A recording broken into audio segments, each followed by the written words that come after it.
listening to Power Producers Shop Talk, where we are refining and redefining the sales game by equipping you with the tools you need to differentiate yourself in the marketplace. Well, it's like when we audit the mod with Logic and give them the action items that they're going to use to lower their total cost of risk. Tactical skills that will help you provide deliverable value to your clients and prospects. Technology is not an expense, it's an investment. Look at what Think HR has done for our clients and even our team. It's an amazing product, and I'm so thankful we have that. And action items that you can provide to take your prospects and clients to the next level. Things are changing for us in 2021. Not all big business anymore. Now that we have CoverWallet on our team, it's amazing that we're going to be able to write small business profitably. This is Power Producer Shop Talk. Production redefined. Are you ready to feel the power?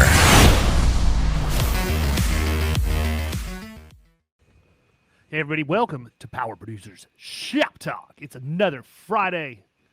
Yes. And I'll tell you what, man, I've actually been a big fan of the fact that we've gotten a little bit of a cold snap. Not big. No. Not big. It you know, so it poured last night up here, and I thought it was going to bring in some cool weather. I went out this morning. Yeah, I went out this morning, and it felt like I was walking into a sauna. So I was a little bit, sad about that. But it was nice and cool that last Monday when I came down for sales meeting, I left the house. It was about 62. That's good. I'm a big fan now that we have the heater in our pool of sitting on the back patio every morning and drinking my coffee while I watch the steam rise from the pool. It's very good move. It's a good move. I used to sit out on my patio and do the same thing and just watch the preserve behind the house. But now I have an infant that screams and that I'm responsible for while Elise runs her morning meetings. Yeah, I got it. You know, this is like that tease that they give you before we actually get a little bit of cold weather. Yeah. Looking forward to it, to be honest. Super hot summer. Not a fan. Yeah, not a fan of walking into what seemed like a Vietnamese jungle this morning as I was going into Orange Theory. Like, that is not the environment that I want before I go. Just get my rear end handed to me for an hour. Nothing about that is good. No, nothing at all. I had to introduce myself to everybody when I walked in. They had no clue who I was. It's been that long. How did you introduce yourself? What'd you go with? I'm like, hey man, what's up? He's like, what's your name? I'll tell you what treadmill you have to go on. Oh, I was hoping that you walked in. I was hoping that you walked in with some sort of just ridiculous. Handing out Florida Risk Partners refrigerator magnets. Yeah. What's up, guys? I'm Dave, the risk advisor. Yeah, I'm here. How's your homeowners? That is the exact crowd I don't even want to talk to about personal lines, to be honest with you. Everything I live for is what they're against. So anyhow, but I will tell you what I do live for that worked out in my favor, and that is our budding relationship with KPA. Yeah. Now, I think it's important that everybody understands KPA is not a sponsor of the Power Producers podcast. So they are. But even if they were, like, I mean, who cares? No, but I just want to make people understand that, right? They were not just plug to plug. Oh yeah. It's just, no, it's just part of what we do. Yeah, he's using this sly technique to advertise for KPA. No, I actually pay them a pretty good chunk of change every year, and they don't pay me anything in return. But that's all right. What they do is they keep money in my pocket, period. And so, look, we were facing a pretty nasty non-renewal. I have an account that's a plumbing account. It's not huge, okay? I mean, it's probably 20, well, not probably. It's between 20 and 25,000 in agency revenue. And the auto alone, grew substantially, right? I mean, they used to be super small and have grown big time. Dude, when we were there at Plumber Palooza, he had like 4 guys. That is why you go Plumber to Plumber Palooza. By those the way, those were the freaking days, man. I introduced Kyle and how I network market early in his career by inviting him over on an afternoon to partake of a couple of old fashions and It was like cigar. 3:30 on a Friday afternoon, and I was blacked. Yeah, he came on over. I introduced him to the boys, and what Kyle found was I was basically sitting in the middle of the cigar joint holding court with what amounted to be 8 to 10 plumbers, people who own. Just in the one section, we were all on like the couches, the chairs, the big armchairs. I was the only guy who didn't have a pack of cigarettes in his front pocket and wearing jeans. Like, it was obvious who I was. But if we were to go back right now and rewind that and look at how many of those plumbers we now represent, it's pretty crazy. But this one has grown substantially, and it's interesting too because this is one of those where I have looked at his when he puts his driver's list together, he wants to add an employee. I'm seeing like some of the retreads from a couple of the other plumbing companies. Yeah. Well, dude, I mean, that's what it is right now. It's like people are having such a hard time, finding and retaining plumbers. They're all just kind of hopping ship for whatever the better rate is. We were looking which is something that KPA can also help with the different types of like benchmarking and total compensation report and that sort of thing. So we can get into that. Yeah, no, absolutely. And I mean, it's interesting because this is an example of one of those companies, truthfully, he's grown really, really fast. And even though we have the controls and the ability to give him the training, has been, I don't want to say less than receptive. It's not been the priority, man. He's trying to grow his business. I get it. Like, putting the controls in place. Yeah. The execution is what had lacked. And so I think that's probably pretty typical for that demographic, though. That is exactly why we're having this podcast today. Right. Because but, feel like it's speaking to the masses. Yeah, exactly. And I mean, the thing with this one is, the auto, it wasn't huge, but it was a nice sized auto policy. The expiring was $84,000. Okay. We get a non-renewal from the carrier who will remain nameless. And I go through and look at the loss runs, and, my default move, anytime I get negative news, which by the way, people, we actually get non-renewals too. I mean, it happens every now and again. You get one in the mix. But my default move is to put together the 5-year premium versus loss summary. Like, that's my flex, right? When you come in and you tell me you're going to non-renew, I'm going to immediately go pull 5 years worth of loss runs and do the ratio of losses to premium. And this one actually checked out really, really good. None of the losses. This was more of a frequency thing, right? It was a frequency thing because these jackasses are rear-ending people. Yeah. Dude, same thing with my plumber. Over in, or one of my plumbers over in St. Pete. Actually, same carrier, and that's the whole thing, man. Yeah. So when I talked to the carrier about it, I talked to our marketing rep, and he's, his thing is, let me see what I can do to help you.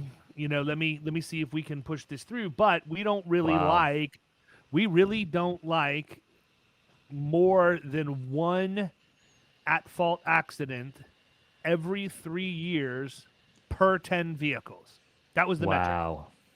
Okay. I did not know that was the metric originally, but I do know that is the metric now. And so I'm looking at it thinking this thing's got a single-digit loss ratio over 5 years. Mm-hmm. This makes no sense. Right. And so, I feel like most people would come to that conclusion. That is not the answer they wanted to hear. And so what I did was what we normally do, and we began to argue and fight and do what we needed to do for our client. And so, we had already had all of this in motion long before the non-renewal came out. Like, I look at loss runs, and I told him, I'm like, we're going to have a problem, man. You need to get your stuff together and get this thing figured out. And so we had engaged with KPA. We set up the risk management center on their behalf. On behalf of our plumbing account. We created the learning management system with all of the right tracks. And it's important, if people are thinking, wait a minute, KPA, he's not using ThinkHR/Mineral anymore. No, this is a different deal. This is a much more granular deal for environmental health and safety. And that's what this account needed. Put the learning management system in place. Review driver selection criteria, all of that stuff. Like, we were on point 110%. And I just decided I'm not accepting this, man. I know I can go make this argument to any other carrier right now and get them to write this, which I probably could have. But I wanted the volume with the carrier that we have, and truthfully, it's in the right place for what they do. Like, they just needed to get over the fact they needed. I shouldn't say get over it. They needed to get past the fact that they had those issues. Because the other argument I made was, well, they have 3 rear ends. They had 2 last year and 1 this year, so we've already cut it in half, right? I mean, right. What do you want me to, what do you want me to do? The issue is the guys aren't paying attention. They're rear-ending people at red lights. One guy dropped his cell phone on the floor and bent over to pick it up. I mean, not a brilliant move, right? I mean, anybody knows that. But he did it. And the other ones were probably texting and driving. We acknowledge that. So here's my advice. This is why we're doing this podcast. I put everything together that I could. I took screenshots of their risk management center. I took screenshots of all of the trainings that we were running people through. We had everybody sign a safe driver pledge that they had to agree they were going to follow by the rules. We took the transcripts or the certificates of completion, rather, from the different learning management center courses that everybody took. And I just lumped it all together and put it in PDFs. And then I did a quick video to the underwriter and the marketing person and said, hey, look, I really appreciate you taking the time to look at this. I realize that it's probably not optimal right now, but I want to let you know, like, we are working on it, and there is a reason why they're making forward progress, and I wanted to show you all of this stuff. And I just walked through and basically did a screen share telling them, here's this is what it is, this is why we put this in, blah, blah, blah, blah, blah.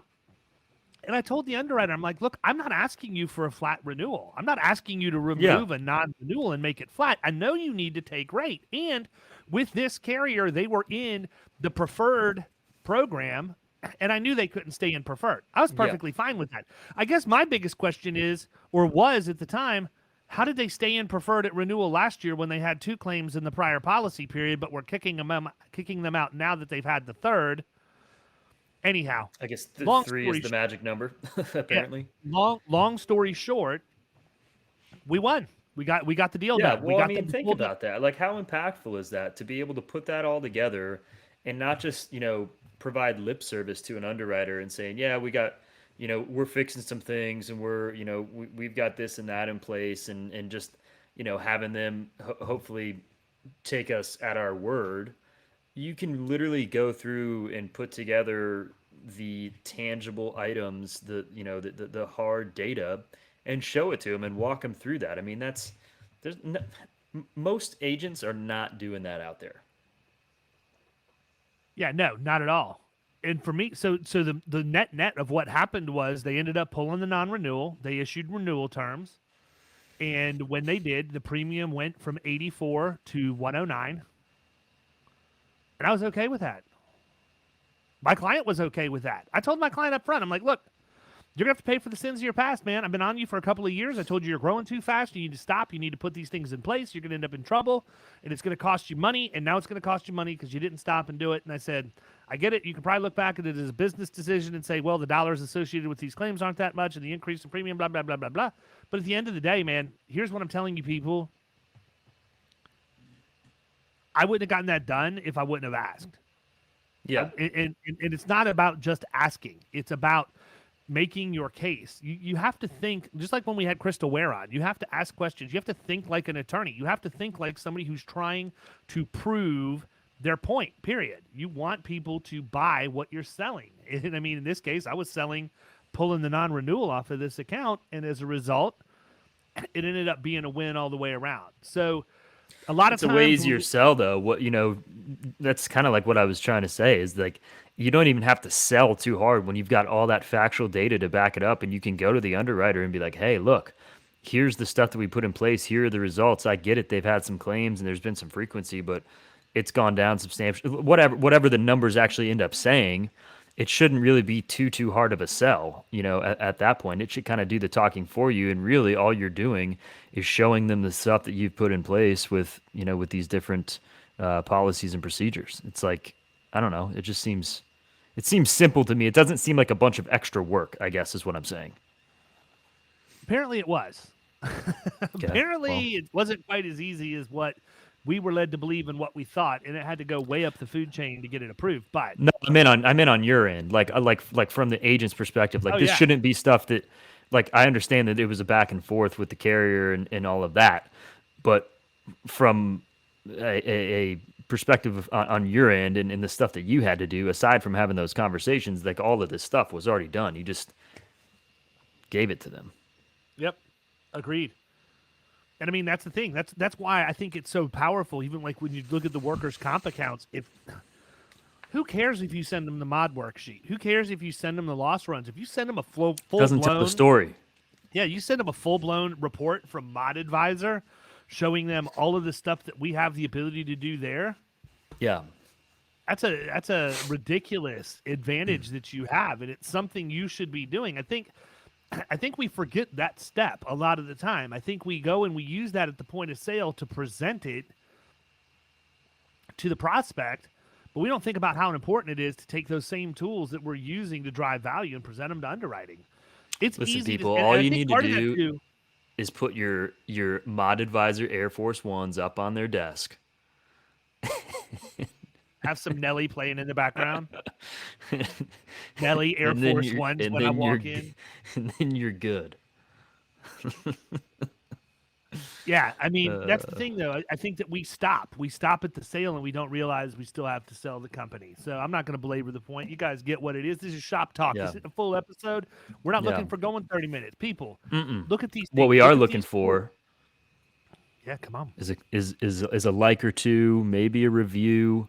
If you like this podcast, it'd be cool if you did it, went on there, took a couple seconds, made a few clicks. If not, that's okay. But whatever. I mean, I'm probably going to sleep tonight. Yeah. Right? But it'd be nice. It would be. We appreciate you guys hanging out with us each Friday. So. Or Monday, Wednesday, and Friday, as the case may be. And by the way. Yeah. Or whatever day you end up actually listening to this. I'm actually somewhat looking forward to wrapping up recording here in the next week or two for the rest of the year. Period. And we're done. Yeah, we got some in the hopper, which is good. Because around the holidays, it's hard to track people down. So, yeah, not interested. Holidays are holidays this year. We worked through it last year. Not so much. Yep. All right, people. Everybody have a good weekend. See ya.